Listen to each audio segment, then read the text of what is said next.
Good morning, thank you, and welcome to the 2023 Esports in Education Summit. My name is Kalam Neale, Head of Education at British Esports, and I'm delighted to welcome delegates and guests to the Confetti Institute of Creative Technologies. And welcome, of course, as well to our online attendees from around the world for the 5th iteration of the Esports in Education Summit. We've got a fantastic agenda planned for you today where you'll hear from industry leaders on key topics, you'll experience topical discussions, and you'll hear some important British esports and global esports updates. And for our in-person attendees, you'll also have access to excellent networking opportunities. And over lunch, and then straight after lunch, you'll see our British Esports Student Champs show match with extended networking opportunities as well in the state-of-the-art Confetti X, home to our Student Champs Grand Finals, where we'll take you after lunch. Firstly, a bit of important housekeeping. Today's event is being recorded and photographed and produced by the amazing staff and students at Confetti and our British Esports staff as well. You should have all had a quick check on entry and you should have had a bit of an email introduction about this as well, but we have some attendees that have got serious allergies. So if for any reason you have got any food, please make sure that that stays in your bags unopened until you leave the venue. There are no fire drills planned, so if there is a fire drill, please follow the signs for the fire exits and we can make our way outside. Without further ado, our first speaker of the day is Andy Payne. We're incredibly lucky to have Andy's leadership and guidance. He brings with him a plethora of experience from industry of over 37 years. He's a video games entrepreneur, founder, patron, and investor who's worked with many of the world's top studios and publishers. Andy chaired trade body Yuki for 10 years and was a board member until 2020. He is now founder CEO of Just Flight, VP of Games Charity Special Effect, a founder of the British Games Institute, a founding patron of the National Video Games Museum, a patron of the Creative Computing Club Foundation, and is a board advisor at games developer Bossa Studios and Flick Games. Andy was a shareholder at the world's largest independent esports company, ESL, before that was sold in 2022. And he also sits on the Creative Industries Federation UK Council. Andy chairs the Digital Advisory Panel at the Gambling Commission, and we are honoured that at British Esports Federation, we can also simply refer to him as our chair, Andy. To kick things off, I'm very pleased to introduce you to the chair of the British Esports Federation, Andy Payne OBE.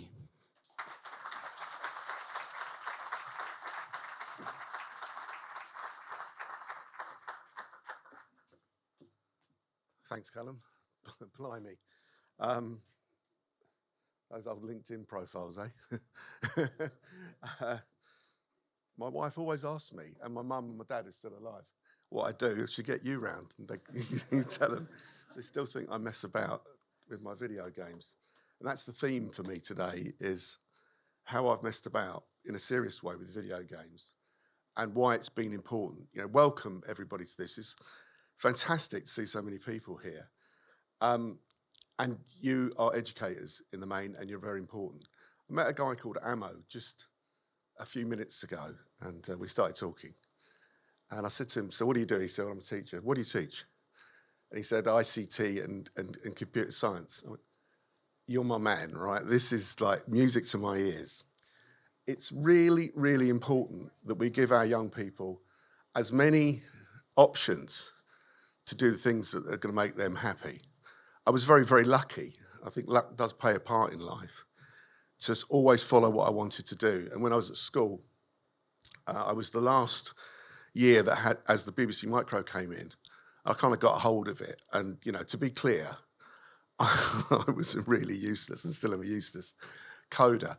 But I made a sort of game at school, and then a couple of us got together, and mates of mine that were far brighter than me made games, and I sort of helped them. And I'm a kind of like I suppose, a fixer. So people say, oh, Andy, you know, we need to sell this stuff. We need to do this. We need to look good. And I went to art college and did like graphic design. So I could always, you know, make the covers look good and stuff like that. It's always helpful when your phone's pinging. And that sort of journey of figuring stuff out as you go along was the reason I got here today. But that's not the journey that I would have preferred. I'd much preferred to have gone, instead of to art school and learn graphic design, to go to school and learn about video games or esports, because that's what I'd be much more interested in. And British Esports Federation is important, because what we're doing is we're here really to kind of promote what esports is, so make people aware of it. And when we started the British Esports Federation, it wasn't very long ago, it was only in 2016, and people were laughing, going, esports, really? And it kind of took me back to my video games, well, we used to call them computer and video games days, where people just used to laugh. I'd go out to the pub or something, go to football with my mates, and they'd be like, Andy, what are you doing? I work in games. It's like, you know, and it's like, really? Is that what you do? And I talk about the games industry. And we're going back to sort of like 1985 when I started, and we started using the word industry around about 1990. And people go, industry? You're having a laugh. And it's like, well, today, the video games industry is the biggest entertainment industry on the planet, bar none, okay, bar none.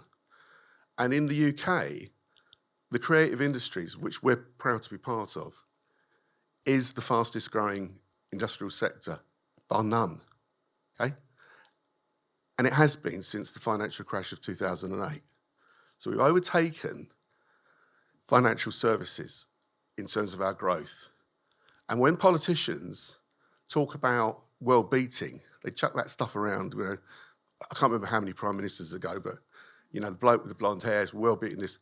Do you know what? At video games, we are. We're one of the leaders in the world still. And when they talk about levelling up, we did it years ago. Okay, you know, there's a games company called Team 17 in Wakefield. They're publicly listed on the stock exchange. They're fantastic. There's a game an old friend of mine runs called Frontier in Cambridge. They make Elite Dangerous. They got bought by Tencent, the Chinese company. There's a whole of Leamington Spa is all about games. You know, I'm not even mentioning London, because London hasn't got the best games companies. Grand Theft Auto is made in Leeds and Edinburgh. So people want to talk about levelling up. We're doing it, we've done it consistently. And it's really, really important. The journey I've had in games, you know, we've had to contend with, you know, I have to go on TV and just defend Grand Theft Auto. And yes, you know, they can be addictive. And but so's reading, right? So's learning. So's sport. They're addictive, okay? Let's just get things in perspective. This country's very good at it. There are some incredible, young, talented people who we haven't discovered yet.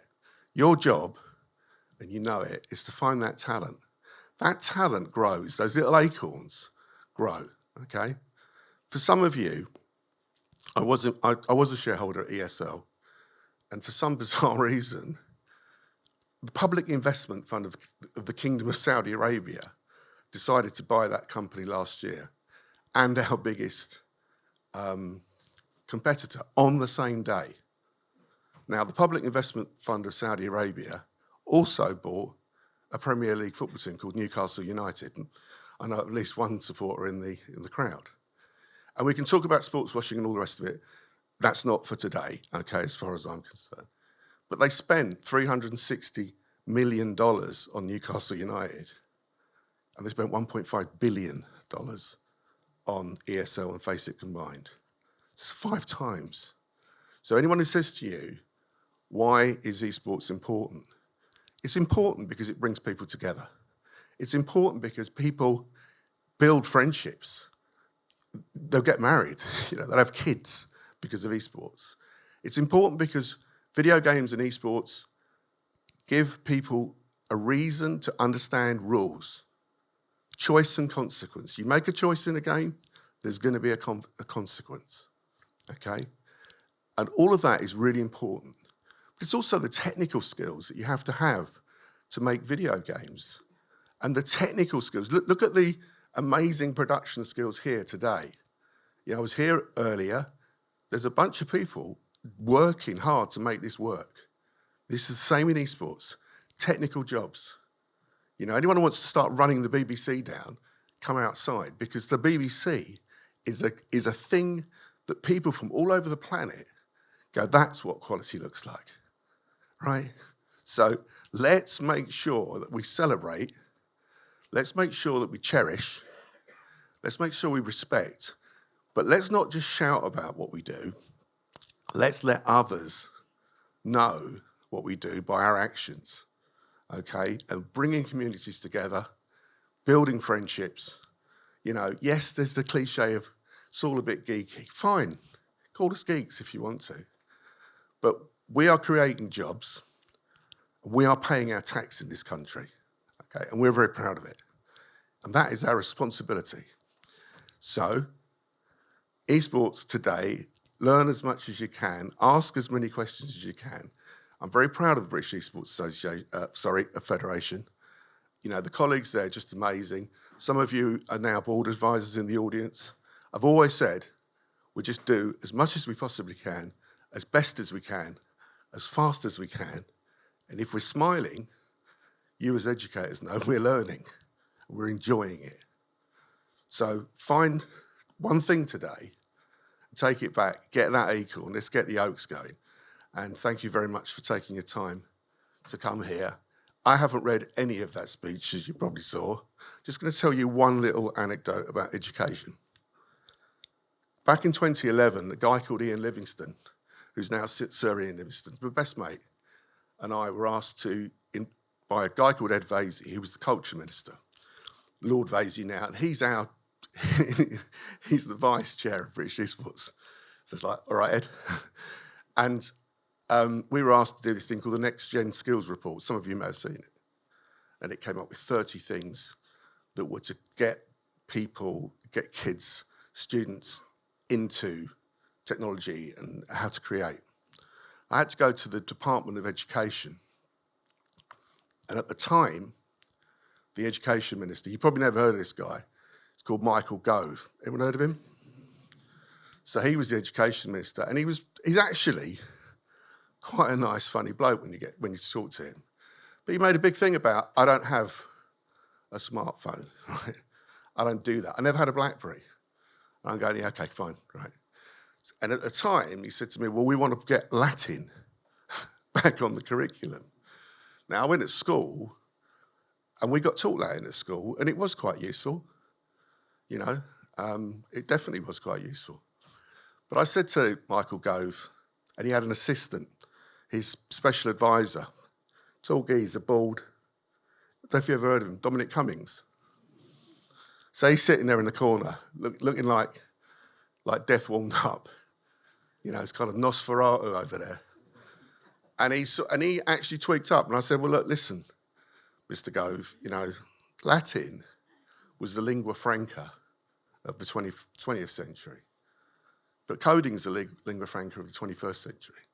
And if you don't allow British kids to at least have the choice to have coding as well as Latin, then you are consigning future generations to only be able to read but never write, right? So, you know, remember that. And that Mr. Cummings guy went, he's got a point. And so from that point, that particular government started to move forward with bringing computer science back. But what we did say, Ian and I, was you've got to find the teachers, you've got to give them the space, and you've got to respect what they do, and you've got to support it. It's a long-term game. So you'll be the judge of how well they got on with that one. So thank you very much indeed for your time. Have a brilliant day today. Keep smiling. If anyone's got any questions, just ask them. And I want to say, Ammo, wherever you are, thanks for your half an hour. We need more people like you. Thank you.